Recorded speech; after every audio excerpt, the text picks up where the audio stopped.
اہل بیت اطہار علیہ السلام کی عظمت پہ ایک بار پھر درود بھیجیں۔ محمد و آل محمد، صلی علی محمد۔ اعوذ باللہ من الشیطان الرجیم، بسم اللہ الرحمن الرحیم، الحمد للہ رب العالمین، والصلاة والسلام علی سید الانبیاء والمرسلین،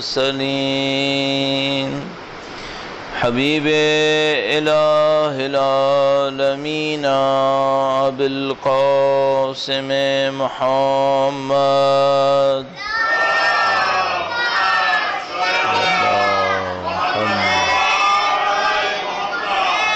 وعلى آلہ الطیبین الطاہرین،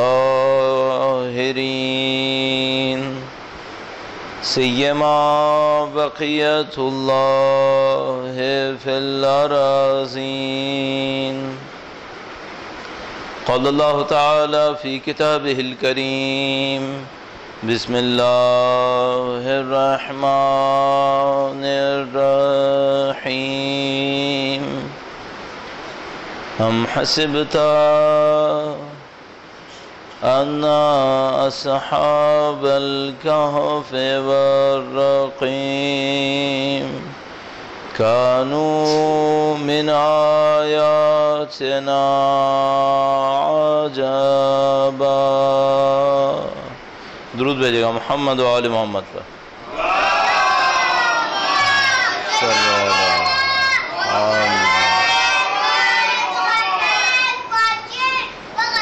پروردگار عالم کا انتہائی احسان ہے، انتہائی شکر ہے، اس نے ہمیں اہل بیت اطہار علیہ السلام کی محبت سے نوازا ہے، ان کے راستے کو سمجھنے کی طاقت ہمیں نصیب فرمائی ہے۔ اس دعا کے ساتھ کہ انشاءاللہ مرتے دموں تک خدا ہمیں اہل بیت اطہار کی بہترین چاہنے والوں میں قرار فرمائے، انشاءاللہ قیامت تک ہماری تمام نسلوں کو ان کے راستے پر چلنے والوں میں قرار فرمائے، ان کے فرزند کے ظہور کا دن دیکھنا نصیب فرمائے، ان امام کی نصرت کی راہ میں شہادت نصیب فرمائے انشاءاللہ۔ تمام دعاؤں کی قبولیت کے لیے، ام الائمہ کی شہادت کی تسلیت پیش کرنے کے لیے اور امام کی ظہور کی تعجیل کے لیے درود بھیجیں محمد و آل محمد پر۔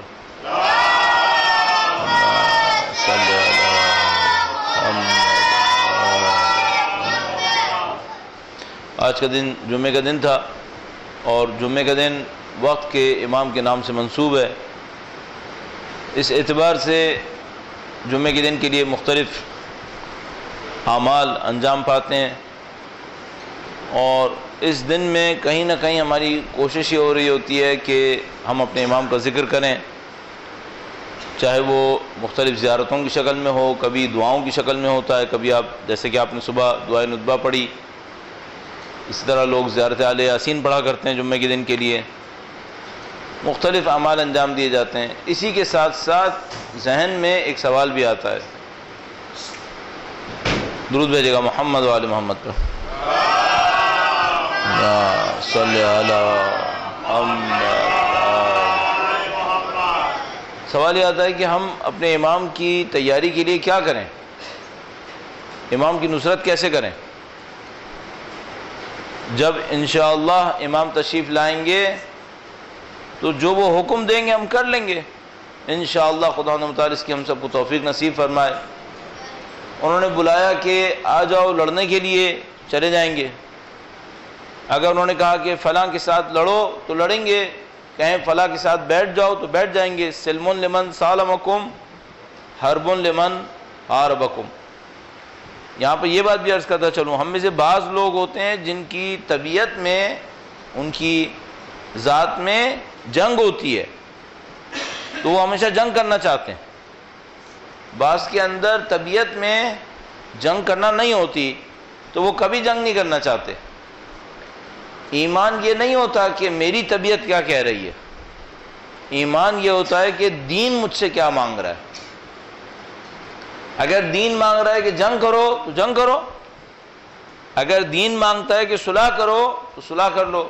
یہ جو ہم زیارت عاشوراء میں بار بار پڑھتے ہیں، انی سلم لمن سالمکم حرب لمن حاربکم ولی لمن والاکم عدو لمن عاداکم، یہ چاروں جملے اسی معاملے کو بیان کرتے ہیں، اسی کو بتا رہے ہوتے ہیں. جس سے امام کہیں جنگ کرو تم جنگ کرنا. اب یہ نہیں ہو سکتا ہم امام سے کہیں کہ مولا آپ تو جنگ کرنا چاہتے ہیں لیکن ہم نے جنگ کرنا سیکھی نہیں ہے، ہم جنگ نہیں کریں گے، ہم پیسے دے دیں گے. یہ نہیں ہوتا ہے، پھر امام کا ساتھ دینا ہوتا ہے. یہ میں بہت زیادہ عرض کرتا ہوں کہ ہم لوگ اپنی طبیعت کے مطابق، اپنے اندر کے مطابق چاہتے ہیں ہمارا دین کرے. دین وہ کرے گا جو دین بہتر سمجھے گا. ہمیں اپنے آپ کو چینج کرنا ہوتا ہے. اب ہمیں یہ دیکھنا ہوگا جب امام تشریف لائیں گے جو وہ کہیں گے ہم کر لیں گے. اس وقت کیا کریں، اس وقت کیا تیار کریں؟ تو 2-3 باتیں تیزی سے کہتا ہوں.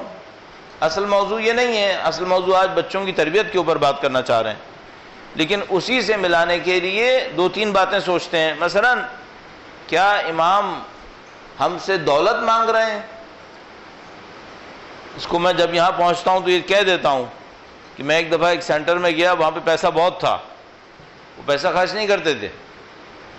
اس سینٹر کے پریزیڈنٹ نے مجھے بتایا کہ ہمارے پاس پیسہ بہت ہے، ہر مہینے اتنا آتا ہے. تو میں نے کہا کہ تمہارے پاس ہر مہینے اتنا پیسہ آتا ہے، تم اس کا کیا کرتے ہو؟ تو اس نے کہا کہ میں بینک کے اندر جمع کر رہا ہوں. میں نے کہا بینک کے اندر جمع کر کے کیا کرو گے؟ کہنے لگا امام آئیں گے تو میں ان کو سارا پیسہ دے دوں گا. کہنے لگا میں پیسے جمع کر رہا ہوں اور وہ پیسہ جمع کر رہا ہوں میں بینک کے اندر، اور جب امام آئیں گے تو میں ان کو دے دوں گا. یہ میں نے کسی اور سے نہیں سنا ہے، اس سینٹر کے پریزیڈنٹ نے خود مجھے بتایا ہے. تو مجھے تعجب ہوا کہ بھائی کوئی انسان ایسے کیسے سوچ سکتا ہے کہ اہل بیت ہم سے یہ کہیں گے کہ تم لوگ غریبوں پہ خرچ نہ کرو، دین پھیلانے کے لیے خرچ نہ کرو، اپنا پیسہ بینکوں میں رکھو اور بینکوں میں پیسہ جمع کرتے رہو، جب ہم آئیں گے تو تم ہم سے میں پیسہ دے دینا. کسی امام نے نہیں کہا. یہ بالکل غلط فکر ہے. جو آپ کے پاس وسائل ہیں آپ اس کو دین کے لیے استعمال کریں، اللہ کے بندوں کے لیے استعمال کریں. اور تقویٰ کیا ہوگا؟ تقویٰ یہ ہوگا کہ اپنے لیے کم رکھو، دین کے اوپر زیادہ لگاؤ، بندوں کے اوپر زیادہ لگاؤ. کم سے کم واجب جو خدا نے رکھا ہے وہ خمس رکھا ہے کہ تم اپنی ضرورت نکال لو، اپنا خرچہ نکال لو، جو تمہارا اسٹینڈرڈ ہے، جو تمہارا زندگی گزارنے کا خرچہ ہے وہ نکال لو سارا. جو بچ جائے اس بچے ہوئے میں سے 20% دین کو دے دو، 20%، 5 کا 1 حصہ دین کو دے دو. یہ کم سے کم واجب ہے. میں ایک بندے کو جانتا ہوں، وہ کیا کرتا تھا؟ وہ کہتا تھا مجھے شرم آتی ہے میں امام کو 1 حصہ دوں، 4 حصے اپنے پاس رکھوں. کہتا تھا مجھے شرم آتی ہے کہ میں اپنے بچے ہوئے میں سے 1 حصہ امام کو دوں، 4 حصے اپنی جیب میں ڈالوں. اس نے کہا نہیں میں نہیں کروں گا، میں 4 حصے امام کو دوں گا، 1 حصہ اپنے پاس رکھوں گا. میں کیا کروں گا اس کا؟ اب یہ اس کا معاملہ ہے. لیکن بہرحال یہ بات سمجھ میں آتی ہے، امام ہم سے یہ نہیں چاہتے کہ ہم پیسہ جمع کرتے رہیں، اس کا ڈھیر لگاتے رہیں، ڈھیر لگانے کے بعد امام آئیں گے تو پیسے کا ڈھیر ان کو دے دیں گے. پیسے سے کچھ نہیں ہوگا اس طرح. پھر امام کیا چاہتے ہیں؟ ایک اور رائے ہے، ایک اور نظریہ ہے. وہ کیا ہے؟ وہ کہتا ہے اسلحہ جمع کرو. امام آئیں گے انہیں اسلحے کی ضرورت ہوگی تو جاؤ اسلحہ جمع کرو. ابھی ہمیں یہ نہیں معلوم کہ امام تشریف لائیں گے تو اسلحہ ہوگا کون سا اسلحہ. ہمیں نہیں کہا گیا کہ اسلحے جمع کرتے رہو. تو کچھ لوگ یہ سمجھ رہے ہوتے ہیں کہ ہمیں یہ کرنا ہے. البتہ ایسے لوگوں کی تعداد کم سے کم افریقہ میں نہیں ہوگی، کہیں اور ہوگی. یہاں پہ کوئی یہ کام نہیں کرے گا، صحیح بھی نہیں ہوگا، گورنمنٹ پکڑ لے گی میرے خیال میں. تو کوئی یہ کام نہیں کرے گا. لیکن کچھ لوگوں کا کہنا یہ اس سے بھی میں گزر جاتا ہوں. اصل مسئلہ کیا ہے؟ امام ہم سے کیا چاہتے ہیں؟ امام ہم سے دولت نہیں چاہیں گے، دولت کام آئے گی، لیکن اصل ڈیمانڈ، اصل مطالبہ ان کا دولت نہیں ہے. اسلحہ بھی کام آئے گا، ہم لوگوں کو تیار ہونا چاہیے. ہمارے پاس روایت موجود ہے کہ ہر انسان کو امام نے کہا 3 چیزیں آنی چاہیے. اس کے اندر فرمایا تیر اندازی آنی چاہیے, گھوڑ سواری آنی چاہیے, تیرنا آنا چاہیے. چلو اس کا ہم ترجمہ اگر آج کی دنیا میں کریں کچھ اور بن جائے گا. انسان کو آنا چاہیے, لیکن یہ اصلی ڈیمانڈ, اصلی مطالبہ یہ نہیں ہے. اصلی مطالبہ کیا ہے؟ اصلی مطالبہ یہ تمہیں انسان ہونا چاہیے, تمہارے اخلاق صحیح ہونے چاہیے, تمہاری عبادتیں صحیح ہونی چاہیے, تمہارے دماغ کے اندر جو اسٹینڈرڈز ہیں, جو معیار ہیں, اصول ہیں, یہ اصول یہاں پہ صحیح ہونے چاہیے, عبادتیں صحیح ہونی چاہیے. ہم لوگ اپنی مرضی سے دین مانگ رہے ہیں, دین ہماری مرضی سے نہیں چلے گا, دین اس طرح چلے گا جو دین نے مانگا ہے. ہم لوگ کیا سوچتے ہیں؟ میں اس نقطے کو جلدی سے آپ کی خدمت میں عرض کروں, درود بھیجے گا محمد و آل محمد پر.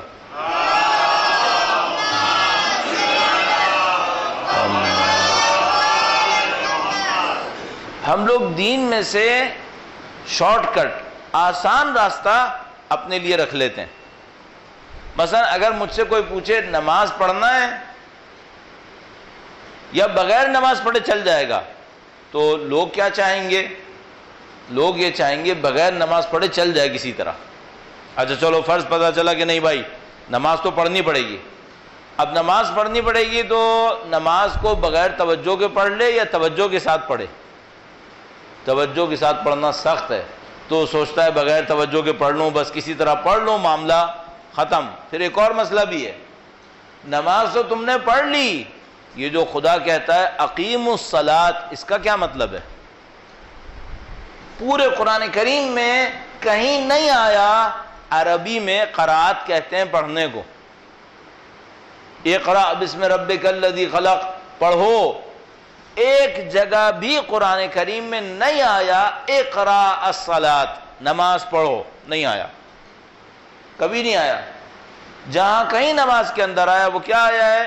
نماز کے لیے آیا, کہا اقیموا الصلاۃ, نماز قائم کرو, نماز قائم کرو. تبھی ہر زبان میں مختلف طریقے ہوتے ہیں. مثلا عربی میں کہہ سکتے تھے نماز پڑھو, اس کے لیے لغت موجود ہے ہمارے پاس. اقرأوا الصلاۃ مثلا, نہیں کہا اقرأوا الصلاۃ, نہیں کہا اعملوا الصلاۃ, نماز عمل میں لاؤ, نہیں. کیا کہا؟ اقیموا الصلاۃ, نماز قائم کرو. کیا مطلب نماز قائم کرو؟ تو اس کا جواب دیتے ہیں کہ نماز قائم کرنے کا مطلب یہ ہوتا ہے نماز پورا ایک کلچر ہے, نماز پوری ایک ثقافت ہے, نماز سوچنے کا طریقہ ہے. نماز کی کلچر کیا ہے؟ نماز کی ثقافت کیا ہے؟ اللہ کی بندگی, یہ نماز کی ثقافت. نماز قائم کرو کیا مطلب؟ یعنی نماز بھی پڑھو اور 2 نمازوں کے درمیان اللہ کے بندے بن کے دکھاؤ, یہ نماز قائم کرنا. بس نماز قائم کرنا کیا ہے؟ وہ یہ کہ مغرب کا وقت آیا نماز پڑھو, عشاء کا وقت آیا نماز پڑھو, فجر کا وقت نماز پڑھو, اور مغرب عشاء اور فجر کے درمیان کیا کرو؟ اللہ کے بندے بن کے دکھاؤ. فجر کے وقت نماز پڑھو, پھر ظہر تک کیا کرو؟ ساری دنیا میں جاؤ, جو کرنا ہے کرو, لیکن کیا کرو؟ بندہ بن کے دکھاؤ, اللہ کے بندے بنو. جو میں نے آپ سے خدمت میں عرض کیا تھا, ہدف خلقت, خلقت کا مقصد کیا ہے؟ کیوں خدا نے ہمیں پیدا کیا؟ بندہ بنو. اس بندے کو بننا اقامہ صلاۃ ہے, نماز قائم کرنا. جیسے آپ نماز کے اندر سر رکھتے ہیں سجدے میں, تو خدا کے سامنے سر جھکا کر کہتے ہیں خدایا میں تیرا بندہ ہوں, اپنا سر تیرے سامنے جھکا رہا ہوں. یہ نماز کی کلچر ہے, یہ نماز کی فکر ہے. اس کو پوری زندگی پہ لے جاؤ. جیسے نماز میں سر جھکاتے ہو, پوری زندگی سر جھکاؤ. اس کو کہتے ہیں اقامہ صلاۃ. تو امام ہم سے کیا چاہتے ہیں؟ امام ہم سے پیسہ نہیں چاہ رہے, پیسہ بھی انہی کا ہی ہے. میرے پاس پیسہ میرا نہیں ہے, آپ کے پاس پیسہ آپ کا نہیں ہے, پیسہ بھی انہی کا ہی ہے. ان کی برکت سے ملا ہے, ان کے صدقے میں ملا ہے, ان کے نام پہ ہم کو ملا ہے. پیسہ بھی ان کا ہے. ہماری طاقت چاہیے, طاقت بھی ان کی ہے. اگر کسی کے پاس طاقت ہے ان کی خدمت کے لیے ہے. اپنے وقت کے امام کے لیے ساری چیزیں ہوتی ہیں. اگر امام یہاں کھڑا ہو جائے کہ جان دو, تو جان دینا پڑے گی. جان بھی میری نہیں ہے، جان بھی اسی کی ہے، اس کے حکم پہ دینی پڑتی ہے، پیسہ بھی اس کا ہے، طاقت بھی اس کی ہے، جان بھی اس کی ہے۔ وہ مجھ سے کیا مانگ رہا ہے؟ وہ مجھ سے پیسہ نہیں مانگ رہا ہے ابھی، وہ مجھ سے کیا مانگ رہا ہے؟ کہتا ہے انسان بنو، اخلاق اچھے کرو، اپنی صفتیں اچھی کرو، تمہارے اندر خدا نظر آئے، تمہارے اندر شیطان نظر نہ آئے، تمہارے اندر خدا نظر آئے۔ مومن کی صفت کیا ہے؟ مومن کی صفت یہ ہوتی ہے اس کو کوئی دیکھے تو اس کو خدا کی یاد آئے۔ ابھی بعض لوگوں کو کوئی دیکھتا ہے تو اس کو دنیا یاد آتی ہے، کہتا ہے اس نے کیا گاڑی لی ہوئی ہے، کیا یہ لیا ہوا ہے، کیا وہ لیا، اس کو دیکھ کے دنیا یاد آتی ہے۔ بعض کوئی ہوتا ہے جس کو دیکھ کر خدا یاد آتا ہے، نہیں ہے خدا کا بندہ ہے یہ۔ اور یہ بات ہم لوگ دنیا کے سامنے بہت آسانی سے سمجھ سکتے ہیں کہ کیسے ہوتا ہے۔ بہرحال ایک دفعہ پھر درود بھیجے گا محمد و آل محمد پر۔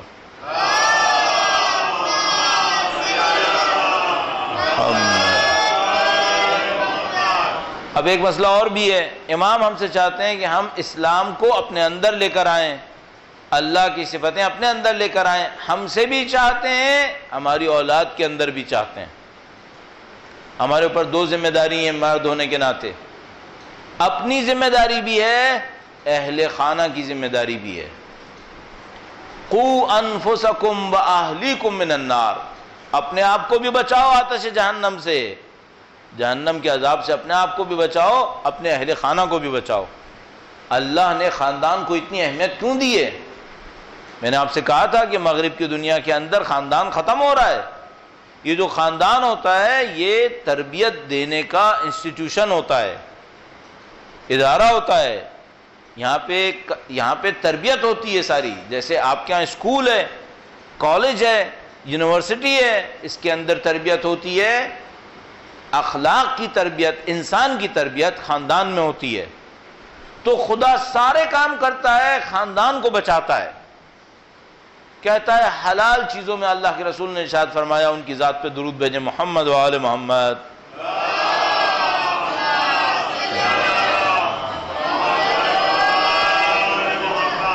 اللہ کے رسول نے کہا حلال چیزوں میں سب سے بری اللہ کے نزدیک حلال چیزوں میں طلاق ہے۔ حلال ہے لیکن اللہ کو پسند نہیں ہے۔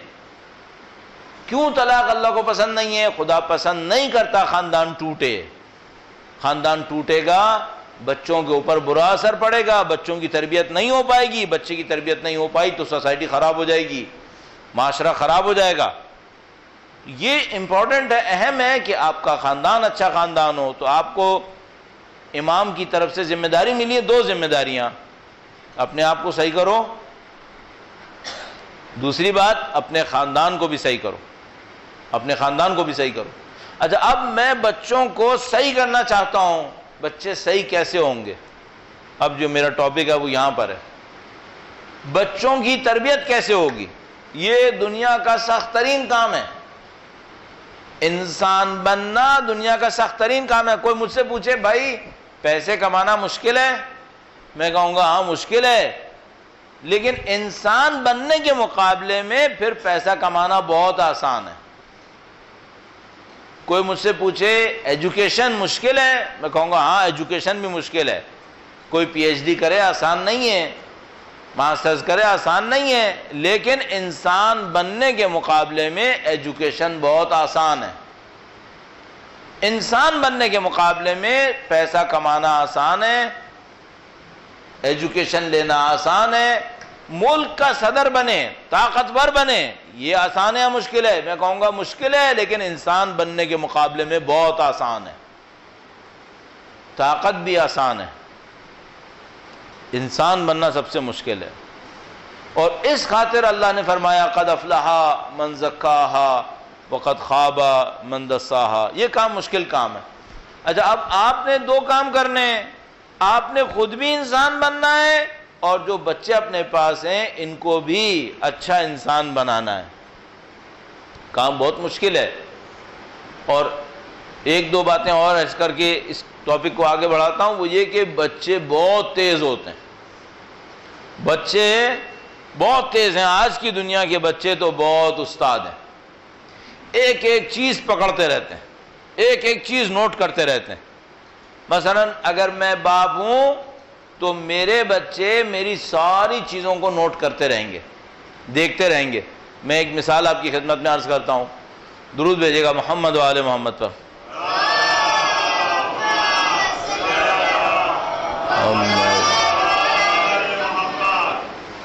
ہم لوگ جو احترام دیتے ہیں نا، صحیح احترام، ایک تو ہوتا ہے دکھاوے کا کام کرتے ہیں، سر جھکاتے رہتے ہیں ایک دوسرے کے سامنے، یہ دکھاوے کا کام ہے، یہ بچے یہ بھی دیکھتے ہیں یہ کیا ہو رہا ہے، اصل احترام کر رہے ہیں یا دکھاوے کا کر رہے ہیں؟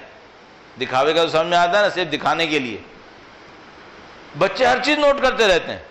میں پاکستان میں لوگوں کو یہ مثال دیتا ہوں کہ بھائی تمہارے یہاں بچے کو قرآن پڑھانے آتا ہے ٹیچر؟ کہتے ہیں ہاں آتا ہے۔ اسکول کا ٹیچر بھی آتا ہے ٹیوشن پڑھانے کے لیے؟ وہ بھی آتا ہے۔ اگر دونوں ایک ایک گھنٹہ پڑھائیں کس کو پیسہ زیادہ دیتے ہو؟ اسکول کے ٹیوشن پڑھوانے والے کو یا قرآن پڑھانے والے کو؟ تو اگر میں نے ایوریج اگر لگاؤں تو اسکول والے کو جتنا دیتے ہیں وہ قرآن والے کا 10 ٹائمز 10 گنا زیادہ ہوتا ہے۔ اگر قرآن والے کو 200 دیتے ہیں تو اسکول والے کو 2000 دیں گے۔ یہ ہوتا ہے۔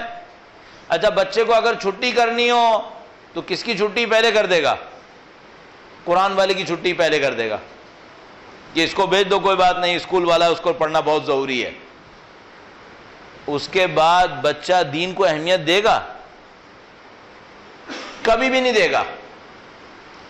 پہلا پوائنٹ جو آپ کو میں عرض کروں گا بچوں کی تربیت کے لیے، اگر تمہیں بچے دین کے اوپر تربیت کرنے ہیں، دین کو اہمیت دو، دکھاوے کی اہمیت نہیں، اصلی اہمیت جو آپ کے نزدیک اہم ہے، اگر وہ دین پہ نہیں لگاؤ گے بچہ سمجھ جائے گا یہ دین دکھاوے کا ہے، یہ دین ان کے نزدیک اہم نہیں ہے، یہ دکھاوے کا کام کر رہے ہیں، دکھانے کا کام کر رہے ہیں، بچہ دین نہیں سیکھے گا پھر۔ تو اگر میں اپنی دنیا کے اندر اور چیزوں کے اوپر سارے کام کروں اور دین کو صرف ٹالنے کا کروں، نعوذ باللہ تعالی، بچہ دین نہیں سیکھے گا۔ اہمیت جب تک نہیں دیں گے بچہ نہیں سیکھے گا۔ بس پہلی بات کیا ہو گئی؟ دین کو اہمیت دو۔ آپ دین کو اہمیت دو گے، صحیح اہمیت، دکھاوے کی بات نہیں کر رہا ہوں، بار بار چوتھی پانچویں دفعہ کہہ رہا ہوں، دکھاوے سے کچھ نہیں ہوتا، بچہ فوراً سمجھ جاتا ہے کہ یہ دیکھنے کا ہے یا واقعی کرنے کا ہے۔ اصل اہمیت آپ نے دی، واقعاً بچہ دین کی طرف جائے گا۔ یہ پہلا پوائنٹ ہو گیا۔ لیکن یہ معاملہ اتنا سادہ نہیں ہے۔ ابھی مثال کے طور پر کوئی مجھ سے کہے کہ بھائی میں ساری زندگی بچے کو دین کا کام کرواتا ہوں، بچہ بڑا ہوتا ہے، جب اس کے پاس طاقت آتی ہے وہ دین سے باہر نکل جاتا ہے۔ ہوتا ہے یا نہیں ہوتا ہے؟ بہت ہوتا ہے۔ ابھی میرے ذہن کے اوپر اس کا واقعہ نہ اثر پڑا، کسی نے کینیڈا سے مجھے ایک ای میل بھیجا، اس نے ایک بچی کا ای میل بھیجا، مجھے ایک ای میل بھیجا جس میں ایک بچی کی تصویر دکھائی، جب وہ بچی میرے خیال میں 13 سال کی تھی شاید۔ اتنا اچھا حجاب کیا ہوا تھی، اتنا اچھا پردہ کیا ہوا تھا اس کا کہ مجھے دیکھ کے دل خوش ہو گیا کہ یہ 13 سال کی بچی کینیڈا میں رہنے والی کتنا اچھا پردہ کیا اس نے۔ اس کے بعد اس نے ای میل کے اگلے حصے میں اس بچی کی تصویر 17 سال کی بھیجی جس میں وہ بیوٹی کے مقابلے میں ایک پارٹیسپینٹ تھی، خوبصورتی کے مقابلے میں۔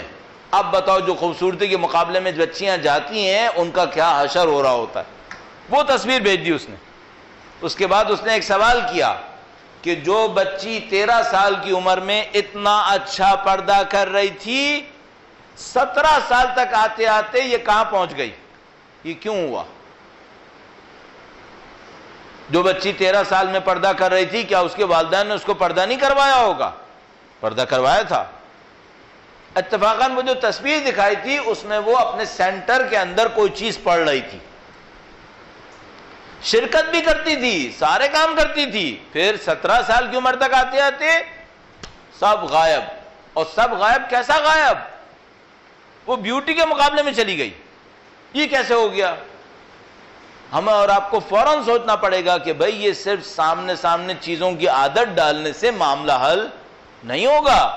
میں نے پتہ نہیں کتنی دفعہ دیکھا ہے کسی بندے نے، یہ تو بچوں کی بات کر رہا ہوں، بڑوں کے ساتھ بھی ایسے ہی ہوتا ہے، کوئی بڑے آدمی کو دیکھا اس نے 20 سال تک 25 سال تک خوب عبادتیں کی، 20 سال 25 سال کے بعد اچانک پتہ نہیں کیا بات آئی، داڑھی منڈوائی، بھاگا وہاں سے اور پتہ نہیں کیا سے کیا ہو گیا، معاملہ ختم۔ تو اب میں ایک سوال پوچھتا ہوں اپنے آپ سے، میں اپنے بچے کو کیا سکھاؤں کہ مجھے یہ یقین ہو کہ میرا بچہ صحیح راستے پر چلے گا؟ دعائیں تو سکھا دوں گا، نماز بھی سکھا دوں گا، قرآن کریم بھی سکھا دوں گا، اس کے بعد کیا سکھاؤں؟ یہ تو سکھاؤں گا میں، یہ میں سکھا دوں گا، لیکن اس کے علاوہ کیا سکھاؤں کہ میرا ذہن مطمئن رہے کہ میرا بچہ دین پہ چلے گا؟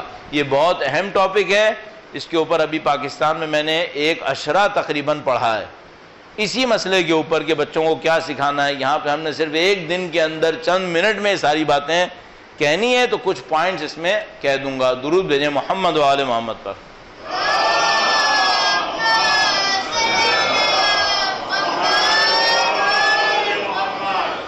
بعض اوقات ہم ایسا کرتے ہیں کہ اپنے بچے سے کہتے ہیں دیکھو یہ کام کرو میں تمہیں یہ دوں گا، وہ کر لیتا ہے اور میں خوش ہو جاتا ہوں میرا بچہ دیندار ہے۔ اب یہ اندر اندر کیا ہو رہا ہوتا ہے؟ دو طرح سے ہوتا ہے، ایک دفعہ بچہ خوش ہو کے کرتا ہے، ایک دفعہ بچہ مجبوری میں کرتا ہے۔ میں اس سے کہتا ہوں بیٹا اگر تم نے نماز پڑھی تو آئی پیڈ تمہارے ہاتھ میں ہوگا، اور اگر نماز نہیں پڑھی تو اس دن آئی پیڈ تم سے چھین لوں گا۔ وہ آئی پیڈ کی محبت میں نماز پڑھتا رہے گا، اور جب خود پیسہ کمائے گا اور آئی پیڈ خود خرید لے گا پھر میرا آئی پیڈ میرے ہاتھ میں کہے گا بابا جی یہ تمہارا آئی پیڈ اور یہ تمہاری نماز، والسلام، معاملہ ختم۔ یہ ہونے والا ہے۔ لالچ دے دے کہ دین سکھانے سے کوئی زیادہ چیز حاصل نہیں ہو، ایک حد تک چلے گا، ایک حد تک چلے گا۔ مثلا میں اپنے بچے سے کہوں کہ بیٹا اگر تم میرے ساتھ چلو تو مجھے اچھا لگے گا، میری خاطر کر لو، تو یہ بات صحیح ہے۔ محبت میں آ کر کروا لو، زبردستی آ کر کروانے سے کوئی معاملہ حل نہیں ہوگا۔ لالچ ایک حد تک چلتی ہے، لالچ کے کچھ دیر کے بعد محبت آنی چاہیے، اگر محبت نہیں آئی تو پھر فائدہ نہیں ہوگا، لالچ سے دین نہیں سیکھتا۔ میں کہہ رہا ہوں ایک حد تک چلتا ہے، پہلی دفعہ دوسری دفعہ یہ چل جائے گا۔ ایک دفعہ اس کو مسجد لے جانے کے لیے کہہ دیا بیٹا اگر چلو گے نا تو میں فلاں کام بھی کر دوں گا تمہارا واپسی پہ، چلو بات صحیح ہے، ایک آدھ دفعہ چل جائے گا، لیکن کرے اسی کے لیے، یہ بات صحیح نہیں ہے، یہ بات صحیح نہیں ہے۔ تو کیا بات صحیح ہے؟ سب سے امپورٹنٹ کام، سب سے اہم کام، آپ اس کو ذہن سے مطمئن کر سکے ہو کہ یہ کام اچھا ہے، آپ نے اس کے ذہن میں اس بات کو صحیح کر لیا ہے کہ یہ کام اچھا کام ہے۔ اس کو ہم کیا کہتے ہیں؟ دماغ کی طاقت۔ لالچ کی طاقت سے دین مت سکھاؤ، دماغ کی طاقت سے دین سکھاؤ۔ وہ بات کرے گا، آپ کہو گے نماز پڑھو، بچے دو قسم کے ہوتے ہیں، ایک وہ ہوتے ہیں جو یہ کہو کرو وہ کر لیتا ہے، سوال نہیں کرتا، یہ بچہ ایک اعتبار سے اچھا ہے، ایک اعتبار سے بہت خراب ہے، بہت خطرناک ہے۔ آپ جو کہتے ہو یہ کر لیتا ہے، کل میں نہیں ہوا اور کسی اور نے اس سے کچھ کہا یہ وہ بھی کر لے گا۔ یہ بچہ صحیح بچہ، آئیڈیل بچہ نہیں ہے۔ آئیڈیل بچہ کون سا ہے؟ میں اس سے کہوں گا نماز پڑھو، وہ کہے گا میں کیوں پڑھوں؟ سوچنے والا، سوال کرنے والا دماغ، یہ بچہ اچھا ہے، یہ بچہ اچھا ہے۔ اس میں ایک صفت اور ہونی چاہیے، جب کوئی بات سمجھ میں آ جائے تو کر لے۔ دو صفتیں ہونی چاہیے بچوں کے اندر، ایک سوچنے والا دماغ ہو، ایک جس کو ہم لوگ کہتے ہیں کریٹیکل تھنکنگ، سوچنے والا دماغ۔ ماننے والا نہیں ہونا چاہیے، یہ کرو کر لیا، نہیں یہ صحیح نہیں ہے، کل اس کو کوئی اور سنا دے گا یہ بھی کر لے گا۔ یہ سوچنے والا دماغ ہونا چاہیے، نمبر ایک۔ نمبر دو، اس کے اندر ایک صفت ہونی چاہیے، وہ کیا صفت ہے؟ اگر بات صحیح ہے تو میں مان لوں گا چاہے میرا نقصان ہو. اس کو کیا کہتے ہیں؟ اس کو کہتے ہیں حق کی پیروی. جو حق ہے وہ میں مانوں گا. یہ دوسری کوالٹی ہے, دوسری صفت ہے. بس بچوں کے اندر آپ دعائیں سکھائیں, بہت ضروری ہے. نماز پڑھائیں, بہت ضروری ہے. قرآن کریم, احکام شریعہ, یہ سب چیزیں بہت ضروری ہیں, بچوں کو سکھانا چاہیے. اپنے ساتھ جماعت میں لے کر آئیں, سارے کام کریں, لیکن اس کے ساتھ 2 کام کریں. نمبر 1, آپ کے بچے کا ذہن سوال کرنے والا ہونا چاہیے, سوال کرنے والا ہونا چاہیے. نمبر 2, اس کو حق ماننے والا ہونا چاہیے. اگر اس کے سامنے آپ نے ثابت کیا کہ دیکھو بیٹا نماز پڑھنے کا یہ فائدہ ہے, تو اب اس کو ایسا ہونا چاہیے کہ وہ کہے بات صحیح ہے, اب میں کروں گا. یہ بات ہوئی. اکڑنے والا نہیں ہونا چاہیے. مثلا آپ نے ثابت کر دیا, اب بھی وہ اکڑے بیٹھا ہے, نہیں میں آپ کی نہیں مانوں گا, یہ بات صحیح نہیں ہے. انسان کی صفتوں میں بہت اچھی صفت سوچنا ہے. قرآن کریم نے پتہ نہیں کتنی دفعہ کہا ہے سوچتے کیوں نہیں, افلا یتدبرون القرآن ام علی قلوبہم اقفالها. یہ لوگ سوچتے کیوں نہیں, کیا ان کے دلوں کے اوپر تالے پڑ گئے ہیں, قرآن کریم پہ نہیں سوچتے. سوچنے کو قرآن بہت اہمیت دیتا ہے. دوسری بات کیا ہونا چاہیے؟ حق کو ماننے والا ہونا چاہیے. بات ثابت ہو گئی تو مان لو, اب اس کے اوپر اکڑنے کی ضرورت نہیں ہے کہ میں پہلے نہیں مانتا تھا لہذا میں اب بھی نہیں مانوں گا. نہیں, یہ بات صحیح نہیں ہے. بس بچوں کو کیا سکھائیں؟ بچوں کو سوچنا سکھائیں, ان کے اندر سوچنے کی طاقت ہونی چاہیے. نمبر 2, حق کو قبول کرنے کی طاقت یہ بچے میں ہونے چاہیے. اچھا, بچہ یہ 2 چیزیں کہاں سے سیکھے گا؟ مجھ سے سیکھے گا, اپنے باپ سے سیکھے گا. وہ اپنے باپ سے کیسے سیکھے گا؟ وہ یہ دیکھے گا اگر میرے باپ کے سامنے کوئی معاملہ آتا ہے تو میرا باپ سوچتا ہے یا چلاتا ہے.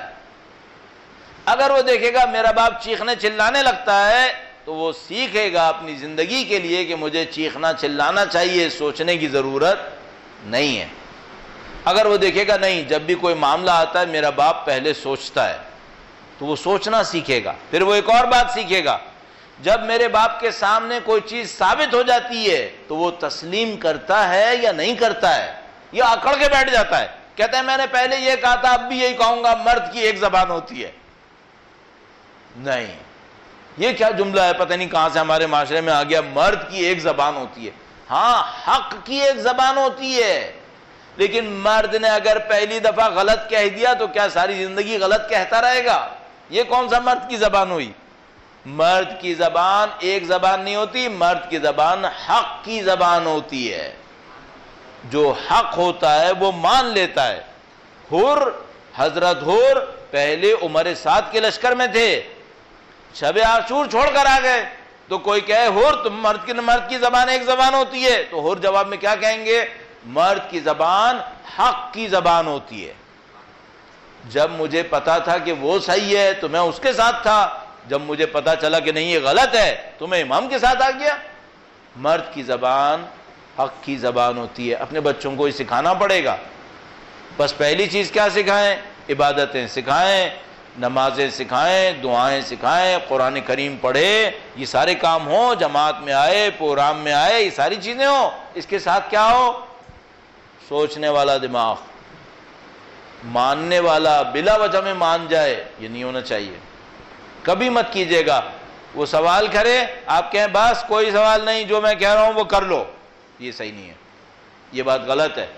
ابھی آپ اس کو ڈرا دھمکا کے کام کروا لو گے, کل یہ باغی ہوگا, نعوذ باللہ تعالی.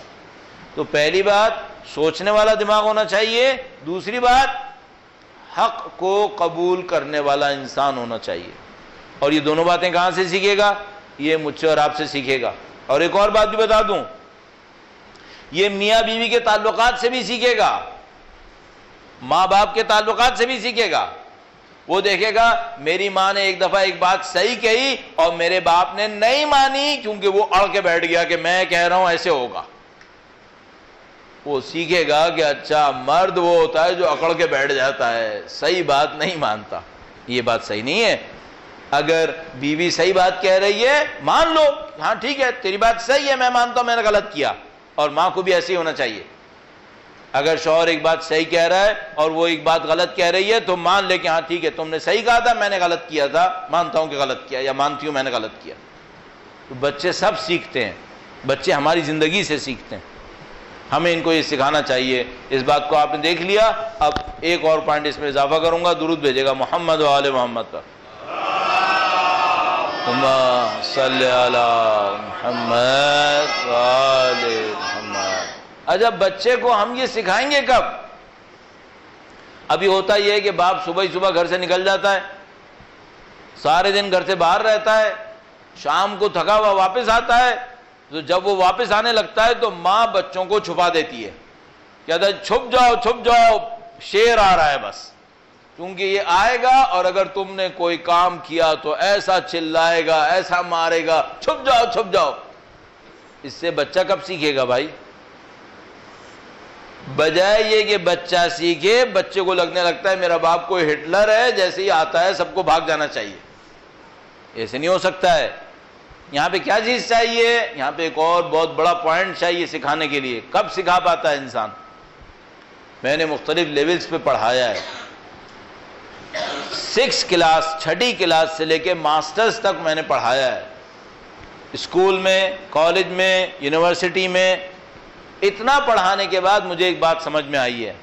وہ کیا ہے؟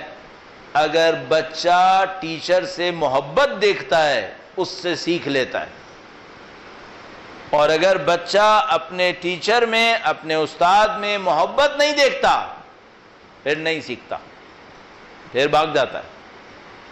ہمیشہ پہلی کوشش باپ یہ کرے بچوں کو محبت کے ساتھ رکھے، اور اگر سکھانا چاہتا ہے تو اپنے تعلقات کو بچوں سے اچھا کرے. حاکم بن کے کوئی نہیں سکھا سکتا. اگر میں باپ ہوں اور میں بچوں کے سامنے پریزیڈنٹ بنا ہوا ہوں گھر کا کہ میں حاکم ہوں، جو کہتا ہوں وہ کرو، اب میں کچھ نہیں سکھا سکتا، کوئی فائدہ نہیں ہوگا. آپ کو کیا کرنا پڑے گا؟ محبت دینی پڑتی ہے. تو محبت دینے میں کیا کرنا ہوتا ہے؟ کبھی بچے کو گراؤنڈ دینا پڑتا ہے. صحیح وہ کچھ کہہ رہا ہوتا ہے جو مجھے اچھا نہیں لگتا، صبر کرنا پڑتا ہے. کیوں؟ تاکہ اس کی محبت میرے لیے رہے. محبت رکھنی پڑتی ہے. تو مثال کے طور پر آپ گھر میں آئیں، آپ کو کوئی بہت غلط کام کی اطلاع ملی ہے، آپ کو پتا ہے فلاں بچے نے کی ہے. اب آپ کے پاس 2 راستے ہیں، یا تو جاؤ اور چلاؤ، اور اگر چلاؤ گے تو محبت کا رشتہ ختم ہو جائے گا. دوسرا راستہ، اس کے ساتھ بیٹھو، اسے وقت دو. جو سولوشن ہے، جو راستہ ہے، وہ وقت دینا پڑے گا. کبھی کبھی ہم لوگوں سے غلطی یہ ہوتی ہے، ہم بزنس کو ٹائم دیتے ہیں بچوں کی خاطر، اور بچے اس دوران کھو دیتے ہیں. بزنس رہ جاتا ہے، بچے ہاتھ سے نکل جاتے ہیں. تو کوئی پوچھے بھائی تم نے یہ بزنس کس کے لیے کیا تھا؟ کہتا ہے بچے کے مستقبل کے لیے. کون سے بچے؟ جو تمہارے ہاتھ میں بھی نہیں ہے اب، ان کے لیے کیا تھا. کن بچوں کے لیے کیا تھا؟ وہ بچے تمہارا کوئی تعلق ہی نہیں رکھتے. تو بزنس کرو، کام کرو، سب کام کرو، لیکن بچوں سے تعلق ہونا چاہیے. وہ تعلق کس کا ہونا چاہیے؟ محبت کا تعلق ہونا چاہیے. محبت کے تعلق کی نشانی کیا ہے؟ بچہ آپ کو اپنی مشکلات بتائے، میری یہ مشکل ہے، میری مدد کرو. کب کرے گا بچہ یہ؟ آپ اس کے ساتھ بیٹھو، اس کو بتاؤ میں تمہاری مشکل حل کرنے آیا ہوں، میں تمہاری پرابلمز، تمہاری مشکلات سننے کے لیے بیٹھا ہوں. وقت دو، دوست بنو اس کا، پھر یہ کام ہوگا. لیکن اگر دور دور رکھیں گے پھر معاملہ حل نہیں ہوگا، پھر بہت مشکل ہو جائے گی. ابھی جو ہم لوگوں کی مشکلات میں سے ایک مشکل ہے وہ یہی ہے، ہم بچوں کو اپنے امام کے لیے تیار کرنا چاہتے ہیں اور ان بچوں سے ہمارا تعلق بہت کم ہو گیا ہے، اور یہ ہماری مشکل بن گئی. تو عزیزو، یہ ہمیں کرنا پڑے گا کہ ہم اپنے بچوں کے نزدیک جائیں، بچوں کی باتوں کو سننے کی کوشش کریں. البتہ ممکن ہے کوئی باپ، کوئی ماں مجھ سے کہے بھائی ہم نے بہت کوشش کی، ہمارا بچہ صحیح نہیں ہوتا. ہاں، یہ ہو سکتا ہے. بالآخر اللہ نے قرآن کریم میں حضرت نوح کے بیٹے کی مثال بھی دی ہے ہمیں. تو یہ ہو سکتا ہے 100 میں 1 دفعہ، 100 میں 2 دفعہ کہ کوئی ماں باپ ساری کوشش کریں اور بچہ صحیح نہ ہو، یہ ہو سکتا ہے، لیکن بہت دفعہ مشکل ہماری ہے، مشکل ہماری ہے۔ اگر خلوص سے کام کریں تو سمجھ لو 90%، 95%، 95 معاملہ حل ہے۔ اب ایک آخری مثال حضرت موسیٰ علیہ السلام کے واقعے کی دیتا ہوں، بہت زیادہ وہ بھی دے دوں گا، درود بھیجے گا محمد و آل محمد پر۔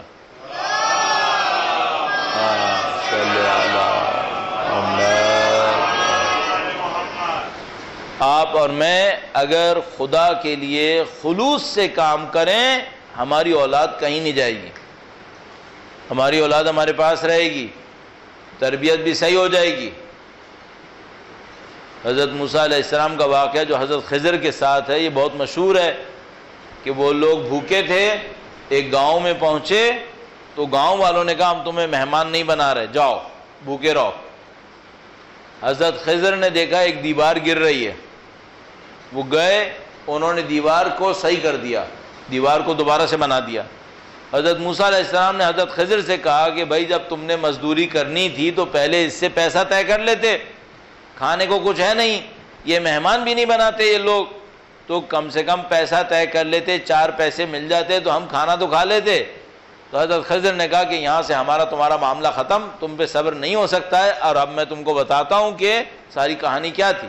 تو پہلے والے واقعات کو چھوڑ دیتے ہیں، اس پہ آ جاتے ہیں، آپ نے سب بچپن سے سنا ہے اس کو۔ حضرت خضر نے بتایا کہ بھائی یہ دیوار جو تھی اس کے نیچے 2 یتیم بچوں کا خزانہ رکھا ہوا تھا، اگر یہ دیوار گر جاتی تو وہ خزانہ باہر آ جاتا، وہ جو یتیم بچے تھے وہ بیچارے بہت چھوٹے تھے، وہ اپنے خزانے کو بچا نہیں سکتے تھے، خزانہ ختم ہو جاتا۔ تو اللہ نے کیا کیا؟ اللہ نے مجھے بھیجا خضر کو اور تمہیں بھیجا نبی کو کہ ہم دونوں آئیں یہاں پر، ہم دیوار سیدھی کریں تاکہ یہ دیوار کھڑی رہے، پھر جب بچے بڑے ہو جائیں گے، جوان ہو جائیں گے تو خدا اس دیوار کو گرا دے گا، خزانہ نکل آئے گا، بچے بڑے ہوں گے، وہ اپنے خزانے کو بچا لیں گے۔ یہ سارا کام کس نے کیا؟ خدا نے کیا۔ کس کے بچانے کے لیے؟ خزانے کے بچانے کے لیے۔ کس کا خزانہ؟ یتیم بچوں کا خزانہ۔ کیوں کیا خدا نے یہ سارا کام؟ ایک نبی کو بھیجا، ایک ولی کو بھیجا کہ وہ جائیں مزدور بن جائیں، یتیم بچوں کے لیے مزدوری کریں۔ کیوں بھیجا؟ کانا ابوہما صالحا، چونکہ ان کا باپ صالح تھا، باپ صالح تھا۔ اگر میں صحیح انسان بن جاؤں تو خدا میرے بچوں کے لیے ولی کو بھیج دے گا ان کی حفاظت کرنے کے لیے۔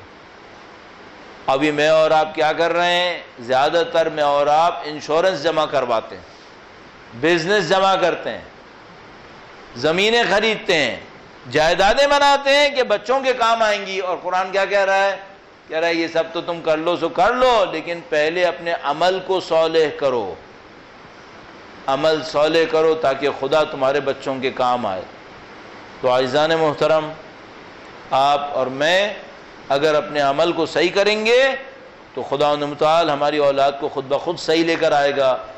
خدا نہ کرے نعوذ باللہ تعالی ہم نے اپنے آپ کو صحیح نہیں کیا تو پھر سارا قرآن حفظ کروا دو، ساری مفاتیح الجنان حفظ کروا دو، ساری عبادتیں کروا دو، کچھ نہیں پتا یہ بچہ کہاں جائے گا، کچھ نہیں معلوم۔ پہلے اپنے آپ کو صحیح کرنا پڑے گا۔ اور میں نے آپ کو بتا دیا، دماغ سوچنے والا ہونا چاہیے، بچے کو حق قبول کرنے والا ہونا چاہیے، اور معنویت میرے اور آپ کے اندر ہونی چاہیے، روحانیت میرے اور آپ کے اندر ہونی چاہیے، تو خدا ہمارے بچوں کو نصیب کرے گا۔ یہ روحانیت کیسے آتی ہے؟ اللہ کا بندہ بنو، اللہ کا بندہ بنو۔ ایک بات اور آپ سے عرض کروں گا، 24 گھنٹے میں کوئی ٹائم ایسا نکالیں، نمازیں تو پڑھ رہے ہیں، قرآن تو پڑھیں، دعائیں پڑھیں، 24 گھنٹے میں کوئی ٹائم ایسا نکالیں جس میں خدا کے سامنے کھڑے ہو کر یا خدا کے سامنے سجدے میں جا کر اس سے بات کریں۔ خدایا میں تیرا بندہ ہوں، تجھ سے بات کرنے آیا ہوں، نمازوں کا کام یہی تھا. ہم لوگ ساری نماز پڑھ لیتے ہیں, خدا سے کوئی بات نہیں ہوتی, اپنی زبان سے بولتے رہتے ہیں, اپنے کانوں سے سنتے رہتے ہیں. دیکھو یہ سارے جملے خطاب تھے. ایاک نعبد و ایاک نستعین, تیری عبادت کرتا ہوں, خطاب خدا سے ہے. کہاں ہم خطاب کر رہے ہیں؟ اس لیے میں کہہ رہا ہوں نماز کے بعد سجدے میں چلے جائیں, اچھا ہے کہ تنہائی میں ہوں, خدا سے گفتگو کریں.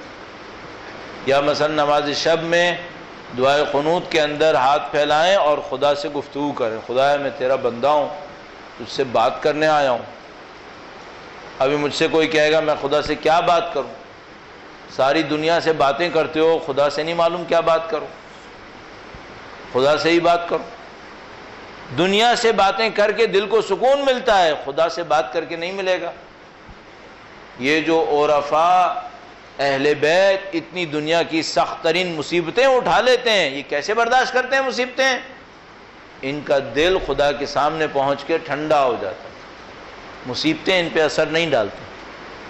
ساری مصیبتیں آسان ہو جاتی ہیں جب اس خدا سے گفتگو کر لیتے ہیں. بھائیو ہمیں اہل بیت اطہار علیہ السلام سے سیکھنا ہوگا. انہوں نے ساری مصیبتیں کیسے برداشت کی؟ مولا امیر المومنین نے جو مصیبتیں برداشت کی, آیا وہ آسان تھا؟ جو مصیبتیں بی بی سیدہ طاہرہ سلام اللہ علیہا نے برداشت کی, وہ کیا مصیبتیں تھیں؟ اگر وہ بی بی ہمیں نہ بتاتی کہ ان کی مصیبتیں کیا تھیں تو ہمیں کچھ پتہ نہیں چل سکتا تھا. اللہ کا راز رہ جاتا. اس بی بی نے ہمیں اپنی مصیبتوں کے بارے میں کچھ بتایا تو ہمیں پتہ چلا کہ انہوں نے بڑے مصائب جھیلے. اگر کوئی سیدہ کا چاہنے والا,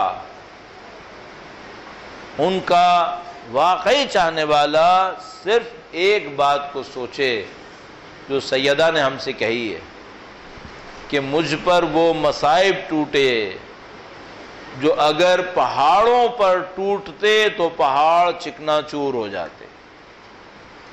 یہ ایک جملہ بیوی کے مصائب کو بیان کرنے کے لیے بہت کافی ہے. اور جو ان کی اولاد مصیبتیں برداشت کر رہی تھی. عزیزو, کبھی ایسا ہو آپ مصائب سن رہے ہوں, ہم اور آپ یہ کر نہیں سکتے لیکن کوشش کر کے دیکھیں. کبھی مصائب سن رہے ہوں تو ذرا سی دیر کے لیے سوچیں جیسے آپ خود اس منظر میں ہوتے, آپ کو کیسا لگتا؟ تو بعض اوقات یوں لگتا ہے جیسے دل پھٹ جاتا اگر میں اس منظر میں ہوتا. برداشت نہیں کر سکتے تھے. مرد برداشت کر لے یہ بڑی بات ہے, اور کوئی عورت برداشت کر لے یہ معجزے سے کم نہیں ہے, معجزے سے کم نہیں ہے. اہل بیت کی خواتین نے بڑی قربانیاں دیں. ہم اہل بیت کے مردوں کے بھی مقروض ہیں, ان کی خواتین کے بھی مقروض ہیں. اور اگر کوئی صحیح پوچھے تو جس طرح ہم امام حسین کے احسان مند ہیں, ہم بی بی زینب سلام اللہ علیہا کے احسان مند ہیں. اگر امام حسین نے قربانی دی اور دین کو بچایا تو سیدہ زینب نے نہیں معلوم کیا کچھ قربان کر دیا اس دین کو بچانے کے لیے. اگر کربلا کے واقعات پہ توجہ فرمائیں تو 2 موقع, اور اگر میں آپ کو اور وقت لوں تو مصائب کے 3 موقع سیدہ زینب سلام اللہ علیہا کے وہ ہیں کہ لوہے کو پگھلانے کے لیے کافی ہیں. ایک وہ موقع ہے جب امام حسین قتل گاہ میں تھے اور شمر لعین سید الشہداء کے سینے پر بیٹھا ہوا, اور وہ بی بی زینب سلام اللہ علیہا تلہ زینبیہ پر کھڑے ہو کر وہ منظر دیکھ رہی تھی کہ بھائی ذبح ہونے والا. مجھے نہیں معلوم سیدہ زہرا پہ کیا بیت رہی ہوگی، لیکن یہ منظر عجیب منظر تھا. بی بی زینب سلام اللہ علیہا نے عجیب منظر دیکھا. دوسرا منظر وہ منظر تھا جب لاشوں کے پامال ہونے کا وقت آیا. جب لاشیں زمین پر رکھ دیے گئے اور عمر سعد نے کہا کہ ان کے اوپر گھوڑے دوڑا دو، ان سب کو کچل دو، تو ایک قبیلہ آیا، کہا یہ ہمارا لاشا ہے، ہم اسے کچلنے نہیں دیں گے. وہ اپنا لاشا لے کر چلا گیا. ایک اور قبیلہ آیا، وہ بھی اپنی لاش لے کر چلا گیا. حبشی بھی آئے، کہا ہم جون کی لاش کو کچلنے نہیں دیں گے، وہ بھی لاشا لے کر چلا گیا. اب سیدہ نے عجیب منظر دیکھا کہ میدان میں صرف حسین کا لاشا رہ گیا، صرف حسین کا لاشا رہ گیا. بی بی زینب نے حسرت سے کہا کہ اے میرے بھیا، سب کا کوئی ماننے والا ہے، سب کا کوئی وارث ہے، ارے تیرا کوئی وارث نہیں ہے، فاطمہ کے بیٹے کا کوئی وارث نہیں ہے. میں کہوں گا بی بی، آپ کے بھائی کا نام بلند ہے، دنیا کے کونے کونے میں حسین کا نام بلند ہے. یہ دو منظر، اور تیسرا منظر وہ منظر کہ عزیزوں میں اور تم شاید اس منظر کے صدقے میں یہاں پر موجود ہیں اور امام حسین کے مصائب کو بیان کر رہے ہیں. وہ موقع تھا جب 11 محرم کا دن آیا، قافلہ چلنے لگا. سید سجاد کو بی بی زینب نے سوار کیا. امام سجاد نے بابا کا لاشا دیکھا جس پہ کفن نہیں ہے، جس کو دفن نہیں کیا. امام سجاد کا دل بھر گیا، نزدیک تھا روح پرواز کرتی. بی بی زینب آئی اور کہا سجاد غم نہ کرو، تمہارے باپ کا لاشا دفن ہوگا، یہاں پہ روزہ بنے گا، یہاں پہ لوگ آئیں گے، تمہارے باپ کا نام پوری دنیا میں لیا جائے گا. میں کہوں گا بی بی، آپ کی بات سچی ہو گئی، پوری دنیا سے حسین کا نام لیا جاتا ہے، پوری دنیا حسین کے روضے کے گرد گھوم رہی ہے. وَسَيَعْلَمُ الَّذِينَ ظَلَمُوا أَيَّ مُنْقَلَبٍ يَنْقَلِبُونَ. پروردگارہ، جنہوں نے سیدہ زینب کے دل کو کربلا میں دکھایا انہیں بدترین عذاب میں مبتلا فرما. جنہوں نے سیدہ زہرا کے گھر پہ حملہ کیا انہیں بدترین عذاب میں مبتلا فرما. اے خدایا، منتقم خون حسین، سید و سردار مولا اور آقا امام آخر الزماں کے ظہور میں تعجیل فرما. ہمیں ہماری اولادوں کو ان کے انصار میں قرار فرما.